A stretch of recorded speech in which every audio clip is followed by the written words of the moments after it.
کا شرف حاصل ہوا۔ وہاں سے جب بغداد شریف آیا، شہنشاہ بغداد کے وہاں میں بیٹھا ہوا تھا بارگاہ میں، اور سب سے بڑی کرامت یہ تھی غوث پاک کی کہ ان کی جالی تک کی تو پہنچنا بہت مصیبت ہے۔ جو یہاں سے لاکھوں روپے خرچ کر کے جاتے ہیں، جالی تک کی ہی محدود رہتے ہیں، وہ بھی بہت ہی مشکلوں میں۔ لیکن الحمدللہ جب یہ فقیر گیا تو جالی مبارک ہٹی ہوئی تھی۔ 40 سال کے بعد وہ جالی بدلی جاتی ہے، اور جب فقیر حاضر ہوا تو وہ پوری جالی ہٹی ہوئی تھی، اس کا کام چل رہا تھا۔ میرے غوث نے پوری مزار شریف کی زیارت کروائی، اور زیارت ہی نہیں کروائی، الحمدللہ انہی کی چوکھٹ پہ بیٹھا ہوا تھا، آنکھیں بند کی کیا دیکھتا ہوں کہ حجاب سے پردہ ہٹا اور سرکار کا دیدار سامنے آتا ہے۔ غوث پاک کا دیدار ہوا، اور کیا فرماتے ہیں کہ تمہیں میں نے تو سب کچھ عطا کیا ہے، لیکن یہاں آنے کے بعد انسانی فطرت یہ ہے کہ وہ ثبوت چاہتی ہے، پروف چاہتی ہے، تو اس کے لیے میں نے تمہاری خلافت کا بھی انتظام کر دیا ہے، وہ کل لے لینا۔ الحمدللہ اتنا دیکھنا تھا۔ اس کے بعد کیا دیکھتا ہوں، دوسرے دن خود وہاں کے شیخ چل کر کے آئے، مسجد میں ملاقات ہوئی، اس فقیر کو اپنے ساتھ اکیلے اپنی گاڑی میں لے گئے اپنے گھر،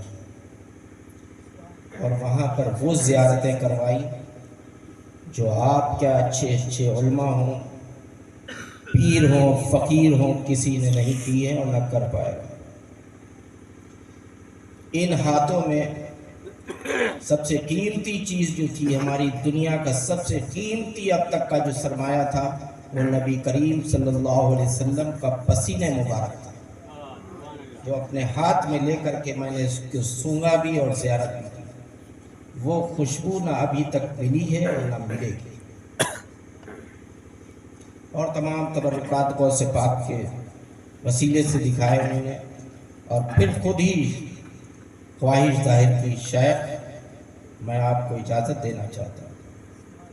اب دنیا یہ زبانی نہیں جانتی ہے نا، تو اس میں لکھت بھی چاہیے ہوتا ہے، تو اس لیے باقاعدہ انہوں نے لکھ کر کے خلافت اور اجازت سے بھی نوازا، اور کافی کچھ ہم کو عطا بھی کیا۔ کہنے کا مقصد یہ ہے، اپنی تاریخ بیان کرنا نہیں، بلکہ یہ سمجھانے کا مطلب ہے کہ جب اللہ تبارک و تعالیٰ کی رضا کے لیے کوئی بھی بندہ کھڑا ہوتا ہے، کوئی بھی مومن کھڑا ہوتا ہے،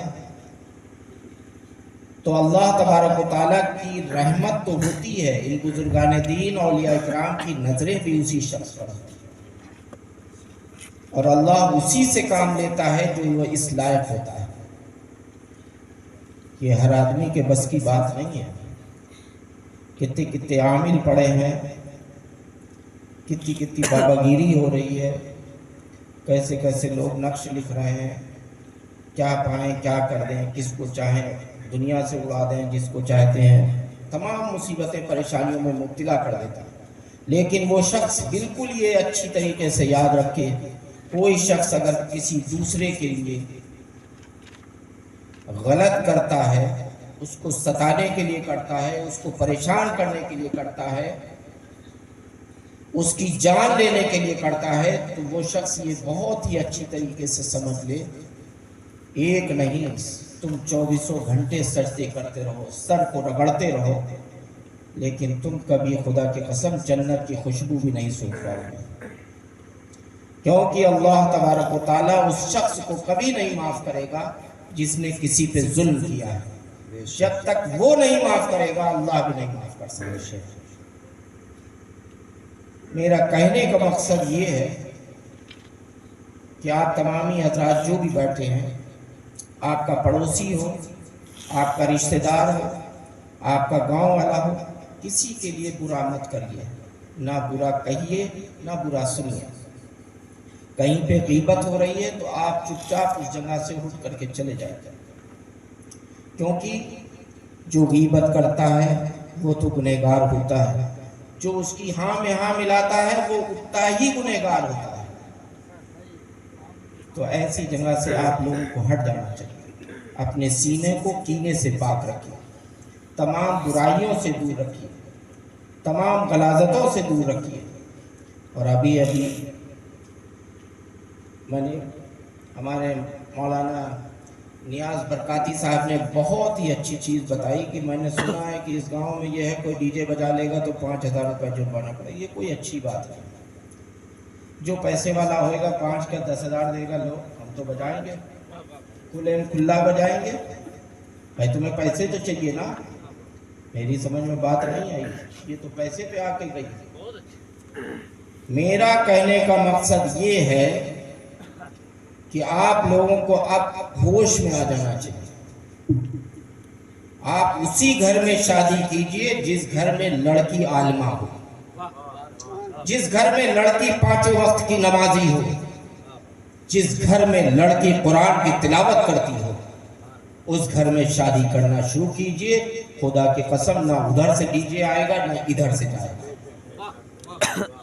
بہت یہ ہونا چاہیے۔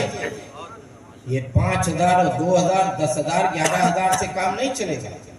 اب آپ لوگوں کو یہ اصول بنانا چاہیے کہ ہماری بچی جہاں بھی میں شادی کروں گا وہ عالمہ ہونا چاہیے، وہ 5 وقت کی نمازی ہونا چاہیے، وہ قرآن کی تلاوت کرتی ہوئی ہونا چاہیے۔ آپ تو فجر میں نکل جائیں گے کھیتوں کی طرف، لیکن جب وہ بچی آپ کی اٹھے گی اور تلاوت کرے گی قرآن کی، خدا کی قسم رحمتیں اپنے آپ اس گھر میں نازل ہونا شروع ہو جائیں گے۔ اس گھر سے تمام بلائیں دور ہوتی ہوئی نظر آئیں گے۔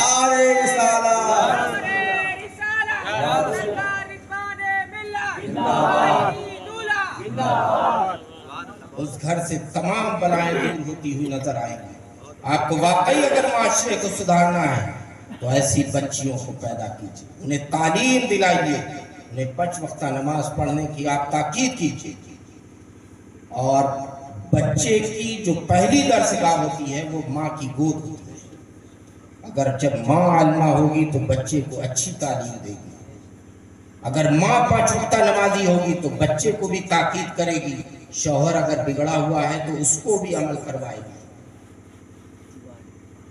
بچی اگر قرآن پڑھنے والی ہے تو وہ خود تو تلاوت کرے گی، اپنے بچوں کو بھی ساتھ میں پڑھا کر کے حافظ قرآن بنا دے گی، عالم دین بنائیں گے۔ اس سے آپ کا ایک گھر نہیں سدھرے گا بلکہ یاد رکھیے ایک معاشرہ سدھرتا ہوا نظر آئے گا، ایک معاشرہ سدھرے گا۔ اور ماحول جو دینی بنتا ہے وہ عورتوں سے بنتا ہے، گھر سے۔ حافظ قرآن ہے وہ گھر میں نہیں بیٹھے گا 24 گھنٹے، وہ ادھر تقریر کرے گا، کہیں مسجد میں امامت کرے گا، لیکن جو بیٹی ہوگی، جو آپ کی بہو ہوگی، جو بچی ہوگی، وہ ہر وقت 24 گھنٹے گھر میں رہے گی۔ جو گھر میں ہیں وہ تو اچھی تعلیم پائیں گے ہی پائیں گے، جو اس سے ملنے والے آئیں گے، جو رشتہ دار آئیں گے اس کو بھی وہ اچھی تعلیم دے گی، جو چیزوں میں کمی ہے وہ بتائے گی، جو عورتوں کے مسائل ہیں وہ سمجھائے گی۔ یہ تعلیم ہونا چاہیے۔ ڈی جے پہ 5,000 کا آپ جرمانہ لگائیں، اس سے کوئی فیض نہیں ملنے والا، بلکہ یہ ہوگا کہ دیکھو وہ سیٹھ تھا، اس نے مولانا کو 5,000 دیے، فوراً ڈی جے بجوا دیا۔ ہم غریب آدمی تھے، ہم 500 نہیں دے پائے تو ہمارے ہاں ڈی جے نہیں بجنے دیا، اتنے بڑے ہو گئے مولانا۔ یہ کون سا؟ یہ میری سمجھ میں نہیں آیا، یہ دنیاوی اصول ہے۔ دینی اصول یاد کریے، اگر واقعی آپ کو سچی محبت ہے تو علم پہ اور تعلیم پر زور دیجیے، یہ ہونا چاہیے۔ دوسری چیز، آپ کے گاؤں میں ماشاءاللہ کافی علماء اکرام ہیں، کافی لوگوں کا آنا جانا بھی رہتا ہے۔ میرا یہ کہنا ہے اگر اسی گاؤں میں کوئی بچہ ایسا ہے جس کے پاس وہ پڑھنا چاہتا ہے اور پڑھائی کے لیے اساتذہ نہیں ہے، مال نہیں ہے، دولت نہیں ہے، وہ اس کے والدین اس کا خرچہ نہیں اٹھا سکتے ہیں، تو واقعی اگر اللہ نے آپ کو دولت دی ہے تو آپ ایک بچے کو کم سے کم اپنے خرچ پر حافظ قرآن بنا دیجئے، کسی کو عالم دین بنا دیجئے۔ یہ کام اگر آپ کریں گے، لاکھوں کروڑوں روپے کی آپ کی بلڈنگ کام نہیں آئے گی،